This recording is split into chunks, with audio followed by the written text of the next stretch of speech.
بسم اللہ الرحمن الرحیم۔ السلام علیکم ورحمۃ اللہ وبرکاتہ۔ پیجنس پیڈیا میں محسن محمود لاہور سے۔ ایک ہمارے بھائی ہیں، ان کا مجھے فون آیا، انہوں نے میرے کنڈے کے حوالے سے ویڈیو دیکھی، جو میں نے کنڈے کے حوالے سے ایک ویڈیو بنائی ہوئی ہے، سب بھائیوں نے دیکھی ہوگی۔ کنڈے کا ایک اہم رول ہوتا ہے کبوتر کے اندر۔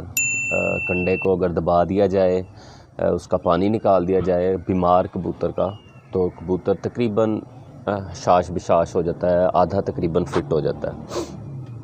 یہ ساری تفصیل میں نے بتائی تھی۔ اس کے بعد میں نے ایک چیز اور بتائی تھی کہ اگر آپ کو کچھ بھی جوڑا لگانے کے متعلق کچھ بھی پرابلم ہو رہی ہے، کچھ بھی سمجھ نہیں آ رہا کہ آنکھ کیسی ہونی چاہیے دونوں کی، پر کیسے ہونے چاہیے، باقی چیزیں کیسی ہونی چاہیے، جوڑا لگانے کے متعلق پرابلم آ رہی ہے، تو آپ کچھ نہ دیکھیں، جسٹ سنگل کنڈے کا کبوتر لے لیں، سنگل کنڈے کی کبوتری لے لیں اور ان کا جوڑا لگا دیں، اور ان کے بچے انشاءاللہ تعالیٰ گھر واپس آئیں گے۔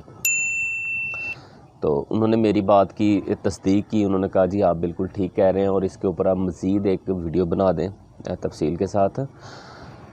تو بھائی کافی زیادہ تفصیل تو میں نے کنڈے کی بتا دی ہوئی ہے۔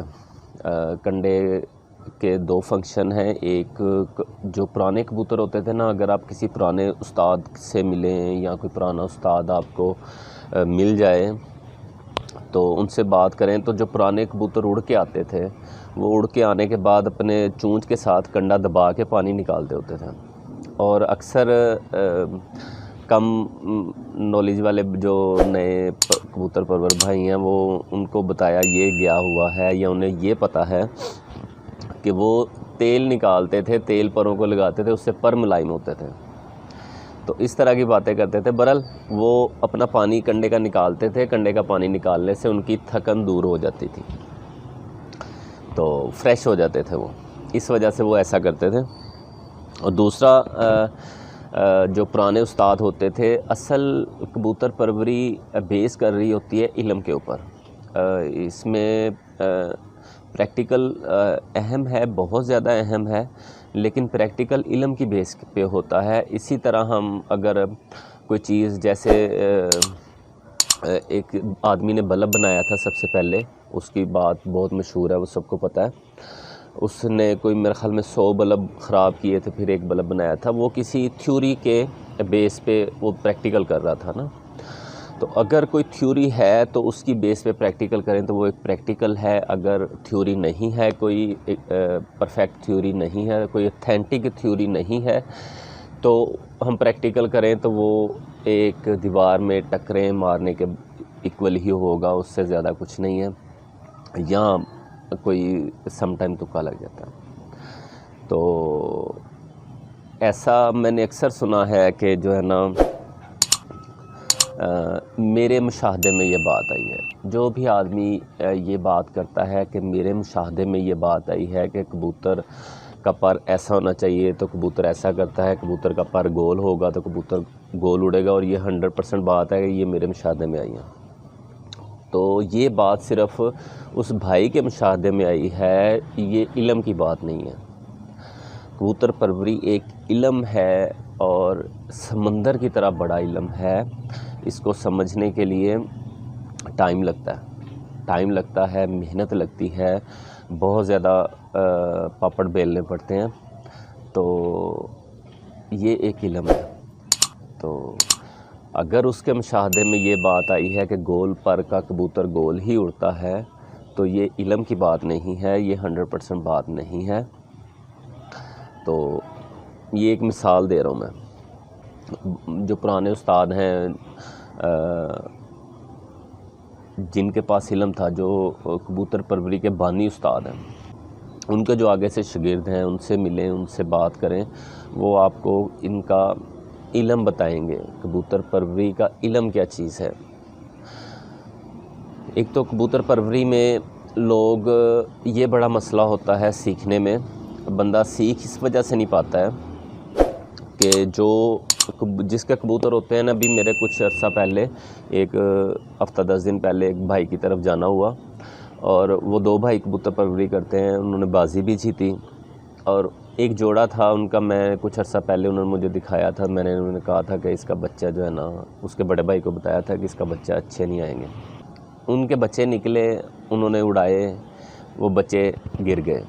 اب وہ مجھے دلیل کیا دے رہا ہے کہ محسن بھائی اس کے بچے بہت اچھے نکلے تھے، بہت اچھے اڑ رہے تھے، کوئی ہفتہ 10 دن اڑے ہمارے پاس اور بہت اچھا ٹائم دے رہے تھے. پھر ایک دن چیلیں وغیرہ آئی ہیں تو ان سے بیٹھا نہیں گیا. تو یہ جو لاجکس ہوتی ہیں نا کہ چیلیں آ گئیں، ہوا تیز ہو گئی، اندھیری آ گئی، طوفان آ گیا. جو اصل کبوتر ہوتے ہیں بھائی وہ اندھیرے میں بھی بیٹھتے ہیں، وہ طوفان میں بھی بیٹھتے ہیں، ان کو طوفان کے اندر چھوڑا جاتا ہے. جو پرانے استاد ہوتے تھے وہ کبوتروں کو طوفان کے اندر چھوڑتے تھے، اڑاتے تھے تاکہ ان کے کندے کھلیں. ابھی ہمیں ڈنڈے مارنے کی ضرورت پڑتی ہے کہ ہم روزانہ 3-3 4-4 دفعہ انہیں ڈنڈے مارتے ہیں ان کے کندے کھولنے کے لیے. جو پرانے استاد ہوتے تھے وہ طوفان کے اندر اپنے کبوتروں کو اڑاتے تھے، انتظار کرتے تھے جب طوفان آئے گا، پہلی دفعہ کبوتر ہی تب کھولنے ہیں، اڑانے ہی تب ہیں. تو ان میں کوئی تو بات ہوگی، جو طوفان میں وہ چھت کے اوپر کھڑے رہتے تھے، ہوا کے سامنے کھڑے رہتے تھے، کوئی تو بات ہوگی. تو یہ ساری باتیں ہوائی ہیں کہ ہر کبوتر نے چلے جانا ہے. کچھ بھائیوں سے میں نے یہ بھی سنا ہوا ہے کہ کبوتر نے آخر گرنا ہوتا ہے. تو پھر یہ باتیں تو ساری جھوٹ ہو گئی نا، جو پرانے استادوں والی ہیں کہ کبوتر اینٹ سے اڑتا ہے، اینٹ پہ بیٹھتا ہے. کسی کے پاس 20 سال پرانا کبوتر 20 سال اڑتا رہا ہے، کسی کے پاس 15 سال اڑتا رہا ہے، تو اس کے بعد انہوں نے جوڑے میں ڈالا. پھر تو یہ باتیں ساری جھوٹ ہو گئیں. یہاں تو یہ تو صرف ہم نا خود کو تسلی دیتے ہیں، خود کو تسلی دینے کے لیے یہ بات کرتے ہیں کہ سب کبوتروں نے گر جانا ہوتا ہے. ایک کبوتر آپ کے پاس 1 مہینہ اڑا ہے، 1-2 مہینے اڑا ہے، 6 مہینے اڑا ہے، ایک سیزن اڑا ہے، اگلے سیزن میں گر گیا ہے. تو خود کو تسلی دینے کے لیے ہم کہہ دیتے ہیں کہ یہ ہر کبوتر نے گر جانا ہوتا ہے. ایسا نہیں ہوتا. کبوتر جو ہوتا ہے نا، اگر کبوتر ہے تو وہ نہیں گرتا. جیسے کتا ایک وفادار جانور ہے، اسی طرح کبوتر بھی ایک وفادار پرندہ ہے. وہ اپنا گھر نہیں چھوڑتا، مرتے دم تک نہیں چھوڑتا. مر کے بھی اکثر کبوتر گھر ہی گرتے ہیں. پرانے استادوں کی ایک بات بتاتا ہوں کہ ان کا اگر کوئی کبوتر اڑ جاتا تھا، شام کے 5 بج گئے، بازی میں 6 بج گئے، کبوتر نظر نہیں آیا، تو وہ استاد نیچے بیٹھا کہہ رہا ہوتا تھا وہ میرا کبوتر ہے، اس نے آنا ہی آنا ہے، ایسا ہو ہی نہیں سکتا وہ نہ آئے. تو وہ آتا تھا کبوتر. تو جس کو کبوتر کا پتہ ہوتا ہے، کبوتر کا علم ہوتا ہے، اس کو پتہ ہوتا ہے کہ اس کے کبوتر نے آنا ہے یا نہیں آنا. اس کو اس چیز کی ضرورت نہیں پڑتی کہ ہم چھوڑیں گے اسمان میں 6 مہینے اڑائیں گے پھر پتہ چلے گا یہ کبوتر کیسا ہے. کبوتر خود ہی بتا رہا ہوتا ہے کہ وہ کیسا ہے، اس نے اڑنا ہے کہ نہیں اڑنا، اگر اڑنا ہے تو کتنی دیر اڑنا ہے، یا اس کے بچوں نے کیا کرنا ہے. تو یہ ساری باتیں ہیں. خیر کنڈے سے بات چل کے کہاں چلے گی. تو بھائی کنڈے کا جو ہے نا، ہمیشہ کوشش کریں سنگل کنڈے کا کبوتر ہو، سنگل کنڈے کی کبوتری ہو، ان کا آپس میں جوڑا لگائیں. پرانے استاد جو تھے وہ ڈبل کنڈے کے کبوتروں کو جوڑوں میں نہیں ڈالتے تھے، وہ صرف اڑاتے تھے ان کو. تو باقی خیر پریکٹیکل کریں گے آپ کو ان چیزوں کا پتہ چل جائے گا. جن بھائیوں نے اگر ان پہ پریکٹیکل کیا ہے اس بات پہ، تو انہیں اندازہ ہو گیا ہوگا میری بات کا کہ میں صحیح بات کر رہا ہوں. اور جنہوں نے نہیں کیا وہ پریکٹیکل کریں گے تو ان کو پتہ چلے گا. تو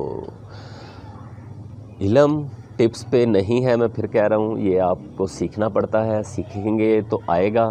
ایسا نہیں ہوگا کہ میں آپ کو ایک تویز دے دوں اور آپ وہ پانی میں گھول کے پی لیں اور آپ کو کبوتر پروری کا علم آ جائے گا. ایسا نہیں ہوتا. تو محنت کرنی پڑے گی. بہرحال کوئی مسئلہ مسائل ہو تو بھائی واٹس ایپ پہ میسیج کر دیں یا کمنٹ کر دیں، میں آپ کا رپلائی کروں گا. بہت شکریہ. السلام علیکم ورحمۃ اللہ وبرکاتہ.